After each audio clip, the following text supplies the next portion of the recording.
Hi, my name is Grandma Betty, and this is Grandma Betty's Recipes, the place where we dig up the dishes that built this country, one casserole dish at a time. People love to talk about farm-to-table dining and artisan everything, but I'm here to tell you something that might ruffle a few feathers. The greatest comfort food this country ever produced didn't come from a fancy restaurant or a celebrity chef's kitchen. It came from an avocado green kitchen, a cast iron skillet, and a mother who had 6 mouths to feed and $14 left until Friday. The 1970s wasn't just a decade of shag carpets and disco balls. It was the golden age of American comfort food, and most of us have completely forgotten it. Why the 1970s produced the greatest comfort food. The 1970s wasn't an easy decade, and I want you to really understand that before we get into the food, because the food only makes sense when you understand the world it came out of. Gas prices hit working families like a freight train. The inflation was chewing through grocery budgets faster than a family of 6 could replenish them. The early part of the decade saw beef prices jump 30%, which doesn't sound catastrophic until you realize that for a family living paycheck to paycheck, 30% might as well have been 300%. Mothers stood in grocery store aisles doing math in their heads that would make an accountant nervous. Every purchase was a calculation. Every meal was a negotiation between what the family needed and what the budget would allow. And here's the thing that nobody ever talks about when they discuss hard times. They don't talk about what hard times do to cooking, because what they do to cooking is extraordinary. When you cannot afford to waste a single scrap of food, when throwing away a chicken bone feels genuinely irresponsible, when you're looking at half a head of cabbage and a pound of ground beef and deciding that has to be dinner for 5 people, something remarkable happens. You get creative in ways that comfort and abundance never would have forced out of you. You develop instincts, you develop techniques, you develop recipes that are so precisely engineered to satisfy and nourish that they could never have been invented any other way. Every one of those recipes got passed around. That's the other thing people forget. 1970s home cooking wasn't solitary. It was communal knowledge. A neighbor would mention what she made on Thursday night, and by Sunday, 3 other women on the block had tried their own version. Church cookbooks filled up with these dishes, printed on mimeograph machines and sold for $2 at the fall fundraiser. Potluck tables groaned under the weight of casserole dishes that represented years of refinement and personal pride. These recipes got perfected not in one kitchen, but in hundreds of kitchens simultaneously. Each cook adding her own instinct, her own small improvement, her own family's particular preference. That is why 1970s comfort food tastes the way it tastes. It wasn't developed by a team of food scientists in a corporate test kitchen trying to hit a flavor profile. It was born at actual kitchen tables by actual people who were trying their absolute hardest to make dinner feel like something worth sitting down for, even on the hardest Tuesday night of a very hard year. And more often than not, they didn't just succeed, and they created something that people are still talking about 50 years later. Now, let's get into the food. Number 1, tater tot casserole. If the 1970s had a national dish, it was this one. Tater tot casserole, or as they called it in Minnesota, hot dish, was the crowning achievement of convenience cooking, and it earned every bit of that crown. You browned your ground beef with onions, spread it in a 9x13 pan, poured cream of mushroom soup straight from the can right on top, And then you covered the whole beautiful thing with a layer of frozen tater tots.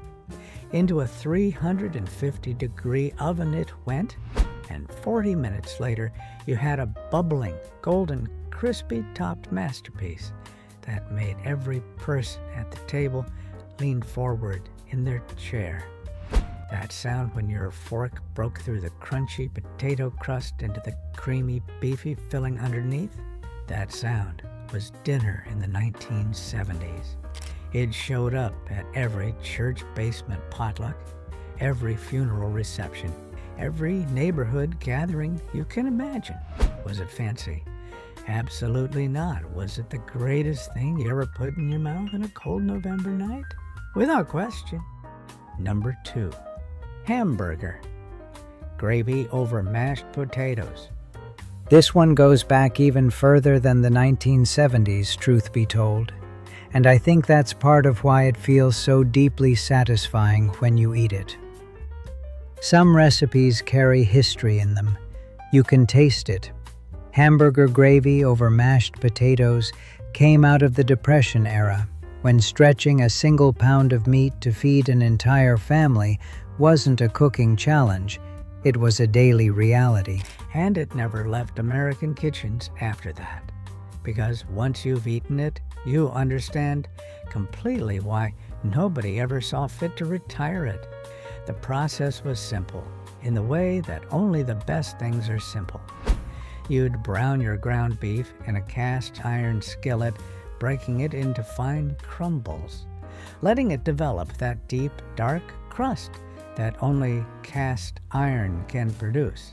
Then you'd make a roux right there in the beef fat without even wiping out the pan, because why would you throw away flavor like that? Flour went in and got stirred until it turned golden, picking up every bit of those caramelized meat drippings from the bottom of the skillet. Then the milk went in, slowly, and you watched something almost miraculous happen as it transformed right in front of you into the thickest, creamiest, most peppery gravy you've ever seen in your life, ladled generously over a mountain of buttery mashed potatoes. This dish had a particular effect on people. Grown men closed their eyes at the dinner table. Children stopped talking. The whole house got quiet in the way it only gets quiet when something truly good is happening. Working-class families from Ohio to Oregon stretched that single pound of beef to feed 6 people with this recipe. And they did it with complete dignity. Because I want to be clear about something. This was never a poor man's dinner. It was a smart woman's dinner. And there is a very significant difference between those two things. Number 3, Salisbury steak. Named after a doctor who believed beef could cure just about anything. Salisbury steak was what happened when a pound of ground beef wanted to feel like a Sunday roast. You mixed in breadcrumbs, egg, and a splash of milk to make the patties feel substantial. You shaped them by hand into thick ovals, seared them in a hot skillet until they had that gorgeous dark crust, then set them aside while onions cooked down into sweet, caramelized perfection. The gravy got built right in that same pan from the beef drippings and flour, and it was rich and brown and absolutely magnificent. Smart cooks made extra patties and froze them for later in the week. The children thought they were getting steak for dinner, and in every way that actually mattered, they were. Number 4, American goulash. Now, before any Hungarian grandmothers write in to correct me, I already know, this is not real goulash.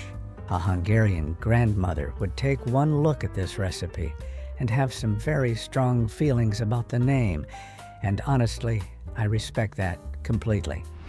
This is American chop suey, the one-pot weeknight wonder that saved dinner in households from Boston to Bakersfield for decades running, and it deserves to be celebrated on its own considerable merits without any pretense about its origins.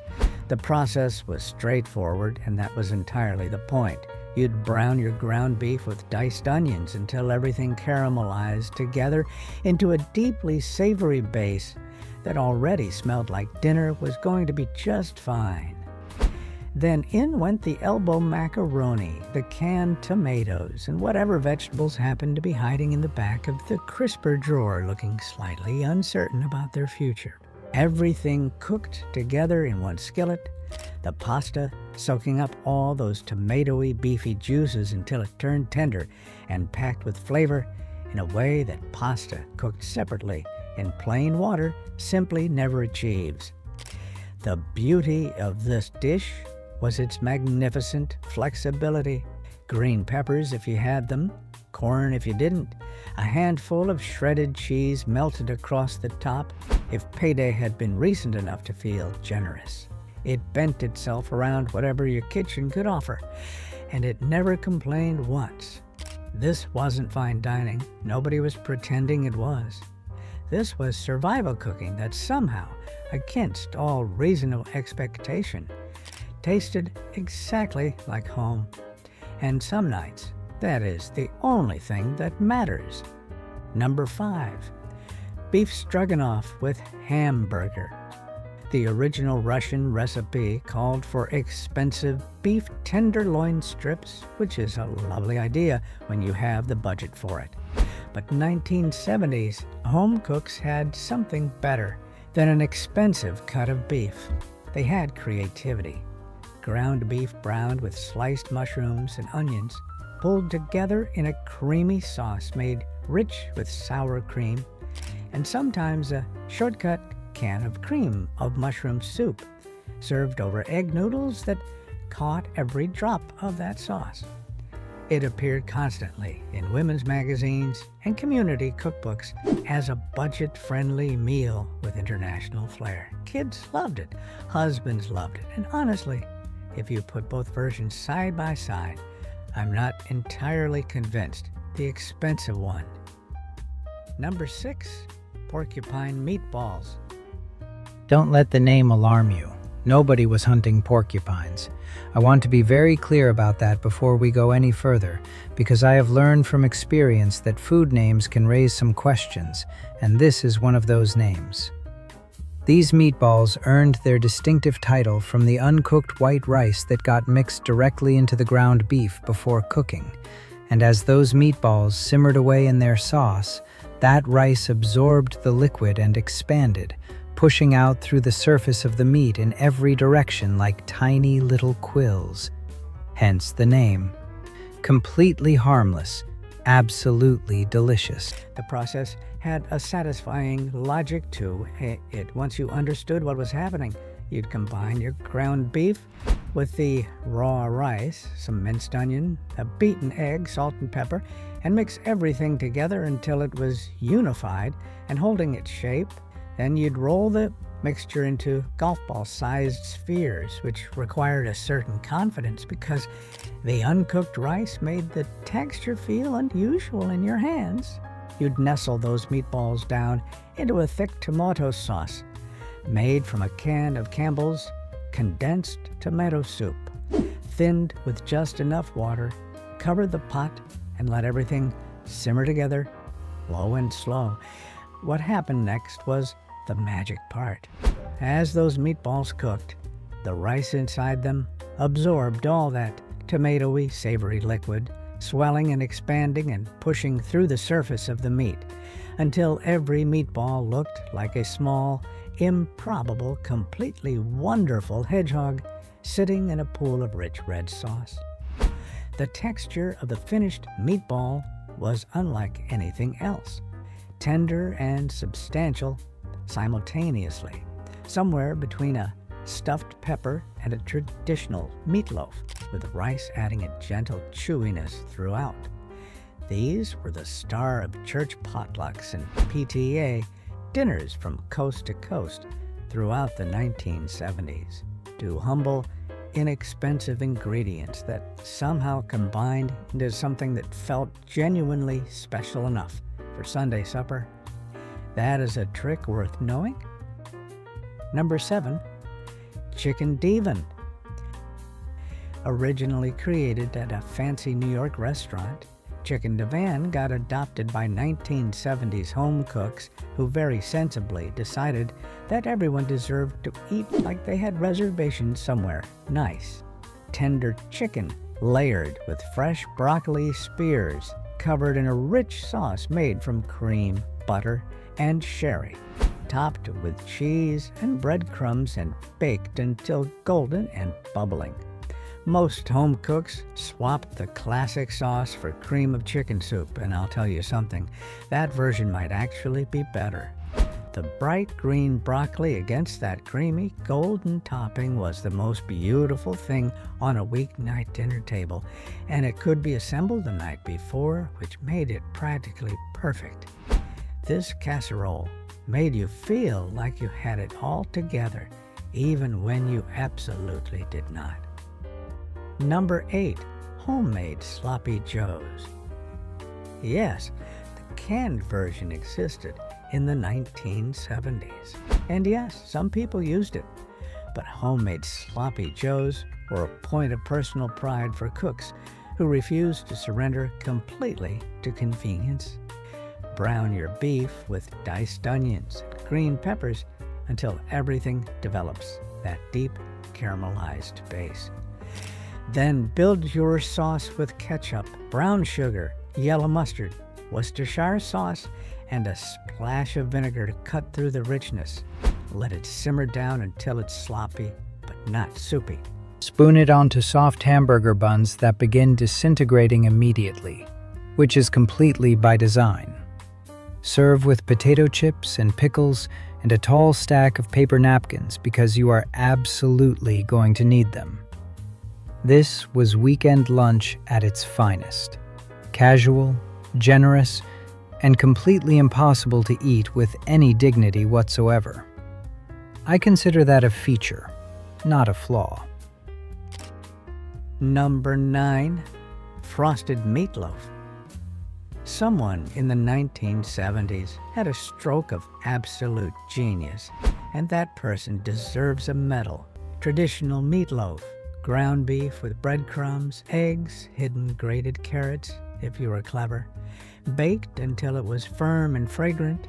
Then, instead of just slapping some ketchup on top and calling it done, ambitious cooks let it cool slightly and then covered the entire thing in creamy mashed potatoes applied with swirls and peaks like frosting on a celebration cake. Some went even further and added food coloring to portions of those potatoes to create little flowers on top.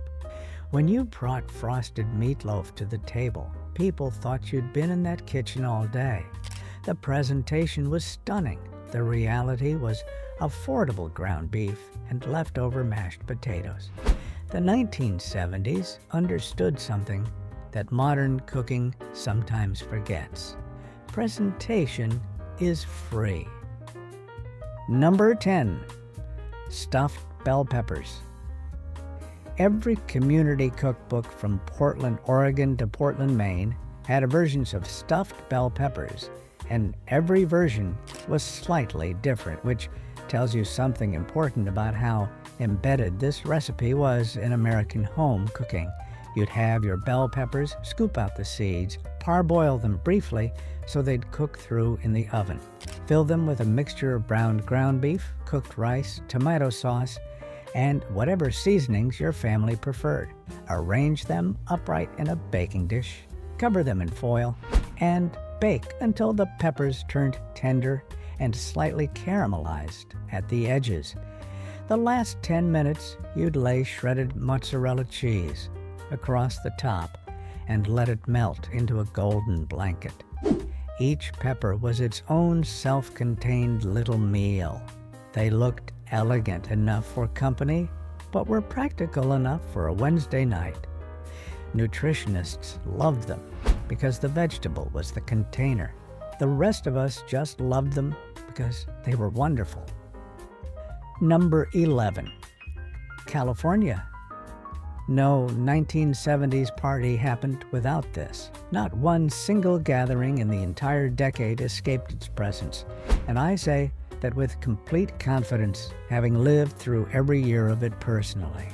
It sat in the center of every card table, every kitchen counter, every folding table pushed against the wood-paneled wall of every rec room in America.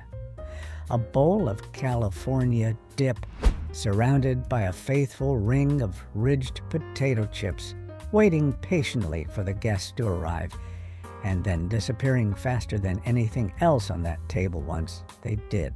The recipe was almost insultingly simple. 1 packet of Lipton onion soup mix stirred into a container of sour cream. That was it.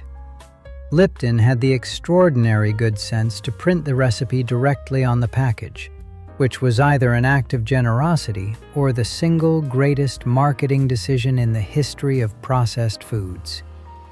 Probably both. The country went absolutely wild for it and kept going wild for it for the entire decade without showing any signs of slowing down. The combination worked because it was perfectly engineered, whether anyone realized it or not. The tangy, savory depth of the onion soup mix against the cool richness of the sour cream, paired with the salty, satisfying crunch of a ridged potato chip that was sturdy enough to actually survive the dipping process without snapping off and disappearing into the bowl. Every element did exactly what it was supposed to do. Some cooks added a dash of Worcestershire sauce or a handful of grated cheese to put their personal signature on it. Others kept it pure and completely unmodified, which was honestly the correct decision, even if it felt less creative. California dip proved something important and enduring about party food. It doesn't require a cooking school education or expensive ingredients. It requires one good recipe and the wisdom to trust it completely. Number 12, Watergate salad. I'm going to be honest with you, and at my age, honesty is basically the only policy I have left. Calling Watergate salad a salad is one of the great creative liberties in the entire history of American cuisine. A salad implies vegetables. A salad implies something wholesome and restrained and probably good for you. Watergate salad was instant pistachio pudding mix, crushed pineapple, miniature marshmallows, chopped nuts, and an entire container of whipped topping, all stirred together into a cloud of green, fluffy sweetness that defied every traditional meal category that has ever existed simultaneously and without apology. Was it a salad? Was it a dessert? Was it a side dish? Was it a main course for someone having a particularly optimistic kind of day? Nobody knew. Nobody agreed. And crucially, nobody cared even slightly because it was absolutely, undeniably, embarrassingly delicious. And everyone at the table was going back for seconds, regardless of what category it officially belonged to. The bright green color was part of its genius. It sat on a potluck table and demanded attention in a way that a bowl of coleslaw simply could not compete with. People would walk past it, stop, tilt their heads slightly, and then pick up a spoon out of pure curiosity. They never regretted it. The combination of the cool, creamy pudding base with the sweet pineapple and the soft little marshmallows and that gentle crunch of nuts created a flavor and texture experience that was completely unique to this dish and this decade. It required zero cooking skills whatsoever. You stirred cold ingredients together in a bowl and then tried to look appropriately humble when 3 different people asked you for the recipe before dinner was even finished. Watergate salad represented something that I think the 1970s understood better than any decade before or since. The pure joy of creating something that looked and tasted spectacular without breaking a single sweat. Number 13. Cheese fondue. The 1970s threw a lot of dinner parties, and nothing signaled you were at a real one like a fondue pot bubbling at the center of the table. Melted Swiss and Gruyere, seasoned with garlic and white wine, kept warm over a little flame while everyone gathered around with long-handled forks, stabbing cubes of crusty bread into that glossy, fragrant pool of melted cheese. Ambitious hosts added boiled potato cubes, apple slices, and cubed ham to the dipping options, because why stop at bread when you have a pot of melted cheese and a room full of hungry people? The tradition held that if you dropped your bread into the pot, you owed the table a kiss. That single rule tells you everything you need to know about the social temperature of a 1970s dinner party. Communal, warm, a little flirtatious, and absolutely delicious from start to finish. Number 14. Tuna twist casserole. Before anybody says anything, just listen. Canned tuna, spiral pasta, cream of mushroom soup, frozen peas, a handful of diced pimentos stuffed for color, and a full bag of crushed potato chips on top. Into the oven until it's bubbling and golden, and that chip topping has gone from raw and salty to something almost transcendent. This casserole fed a family of 6 for just a few dollars, and somehow managed to feel like a real dinner, a proper dinner, the kind you sat down together for. The crunchy, salty topping against the creamy, savory filling underneath was a textural combination that modern comfort food is still chasing.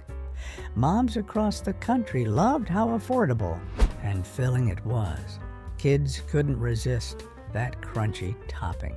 And I dare anyone to sit down with a plate of tuna twist casserole on a cold winter night and try to tell me the 1970s didn't know what it was doing. Number 15. Quiche Lorraine. Once considered exotic French cuisine that most American home cooks would never dare attempt, quiche Lorraine became a mainstream sensation in the 1970s after Julia Child and her cooking shows convinced an entire generation of home cooks that French techniques were absolutely within their reach. A buttery pastry crust filled with crispy bacon, Swiss cheese, caramelized onions, and a creamy egg custard seasoned with nutmeg and black pepper, baked until golden and set into the most beautiful savory tart you've ever seen. Ambitious cooks added spinach, mushrooms, or seafood and called their variation their own. It could be served hot, room temperature, or cold, which made it perfect for brunch, lunch, dinner, or 4 in the morning, if that's when the mood struck. In 1982, a book called Real Men Don't Eat Quiche tried to mock this dish. The dish survived. The book did not. Number 16. Waikiki meatballs. The tiki craze of the 1960s carried its tropical energy right into the kitchens of suburban America throughout the 1970s. And nowhere was that more deliciously apparent than in Waikiki meatballs.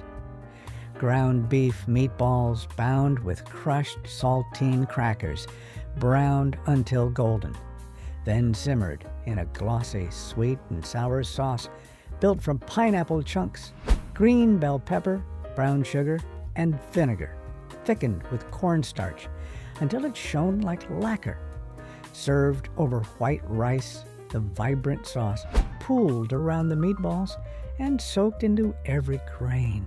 It was exotic and familiar at the same time, which is exactly what the 1970s wanted from its dinner table. Nobody in the suburbs had traveled to Hawaii, but after one bite of Waikiki meatballs, they felt like they'd at least visited. Number 17, Shipwreck Casserole. The name tells you everything. Someone looked at ground beef, condensed cream of mushroom soup, and an entire bag of potato chips and thought, let's bake all of this together. Browned beef mixed with creamy soup in a casserole dish, potato chip crushed and piled generously on top. Cheese always encouraged. The top layer stayed magnificently crunchy, while the chips buried inside transformed into soft, salty, starchy pockets that absorbed the sauce in the most extraordinary way. Shipwreck Casserole was born from desperation and a nearly empty pantry. It became a family favorite, requested even during the good times. The best recipes always outlast the hard times that created them. Number 18, Beef and Cabbage Skillet. When grocery budgets got truly tight in the mid-1970s, cabbage became the unsung hero of American kitchens. At 15 cents a pound, it could bulk up a half pound of ground beef into a genuine meal for 5 people. You'd brown your beef with onions in an electric skillet. That avocado-colored wedding gift finally earning its counter space. Then in went thick wedges of cabbage, sizzling and wilting in the beef drippings. A splash of Worcestershire sauce, salt and pepper, maybe a can of tomatoes if you were feeling generous. The cabbage cooked down into sweet, tender ribbons that absorbed every molecule of meaty, savory flavor. It hit the table steaming hot with a side of buttered white bread for soaking up the juices. Nutritionists today would call this a one-pan wonder. Back then, it was just called making it work. Number 19, Ham and Banana Hollandaise. I'm going to need you to trust me on this one. Ripe bananas wrapped in slices of ham, baked with a drizzle of mustard and lemon juice, topped with a quick hollandaise. I thought the same thing the first time I saw this in a women's magazine in 1973. But the contrast between the warm, soft, sweet banana and the salty, savory ham created a flavor experience that was genuinely unlike anything else. The hollandaise pulled it all together into something that actually belonged on a table with candles and cloth napkins. This dish represented something I loved deeply about 1970s cooking. It was fearless. It didn't ask permission. It just looked at a banana and a slice of ham and said, you know what? Let's find out. Number 20, the Salisbury Steak TV Dinner. Every dish on this list came from somebody's loving kitchen. This one came from a factory and still managed to define a decade. That aluminum tray with its tidy compartments, ground beef patty smothered in mushroom gravy, mashed potatoes, corn, and a little brownie tucked in the corner like a reward for finishing your vegetables. Kids ate on TV trays in the living room. Parents got a rare night off. The microwave made it even faster. That distinctive taste, neither quite hamburger nor meatloaf, became one of the most nostalgic flavor memories in American food history. Not the best dish on this list.